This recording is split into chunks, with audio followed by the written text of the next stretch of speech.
Canada के प्रधानमंत्री Justin Trudeau ने खालिस्तानी आतंकी हरदीप सिंह निज्जर की हत्या में विदेशी हाथ होने का मुद्दा ऐसे समय में उठाया जब उन्हें उनके देश में ही महंगाई, हाउसिंग और जीवन की लागत जैसे मुद्दों पर घेरा जा रहा है।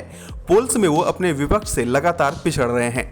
एक वक्त युवाओं के बीच बेहद लोकप्रिय ट्रूडो अपनी लोकप्रियता तेजी से खोते जा रहे हैं। सत्ता खोने के डर के बीच ट्रूडो ने भारत पर निज्जर हत्याकांड को लेकर झूठे आरोप लगाए, लेकिन उनका ये एजेंडा भी नाकामयाब होता दिख रहा है। कनाडा की मीडिया घरेलू मुद्दों को लेकर लगातार ट्रूडो को घेर रही है और उनके विदेशी दखल का मुद्दा उछालने के बाद भी कनाडाई मीडिया के ट्रूडो से तीखे सवाल रुके नहीं हैं।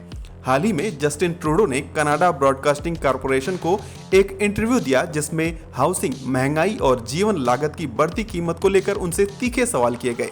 कनाडाई एंकर ने ट्रूडो से पूछा कि उनके पोलिंग नंबर्स बेहद खराब हैं। 2015 में जब वो चुनकर आए थे तब से ये इतने खराब कभी नहीं रहे।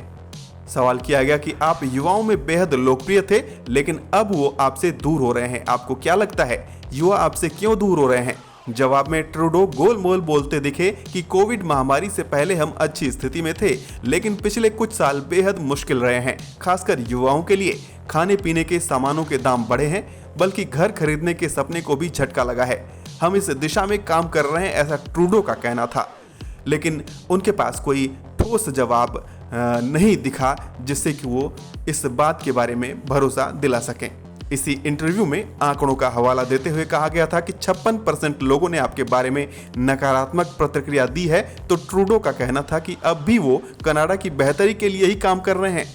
उन्होंने महंगाई और हाउसिंग जैसे मोर्चों पर नाकामी के लिए कोरोना महामारी के साथ ही रूस यूक्रेन युद्ध को भी जिम्मेदार ठहराने की कोशिश की। जस्टिन ट्रूडो 2015 से कनाडा की सत्ता में है। इस दौरान बेंचमार्क हाउसिंग प्राइस 70% बढ़ गया है। ट्रूडो से पूछा गया कि उनकी सरकार पर पिछले 8 सालों में अधिक घर बनाने को लेकर बेहद कम काम करने का आरोप है, तो जवाब देने की बजाय ट्रूडो उल्टा सवाल करने लगे कि अगर हाउसिंग सेक्टर के लिए काम नहीं किया होता तो कनाडा हाउसिंग सेक्टर की स्थिति क्या होती। जाहिर है ट्रूडो अपने देश में ही तमाम मोर्चों पर फेल हो रहे हैं। शायद उन्हें लगा हो कि ध्यान बटाकर वो कामयाब हो जाएंगे, लेकिन वहां की मीडिया ने वाजिब मुद्दों को उठाकर उन्हें घेरा तो उनसे जवाब देते नहीं बन रहा।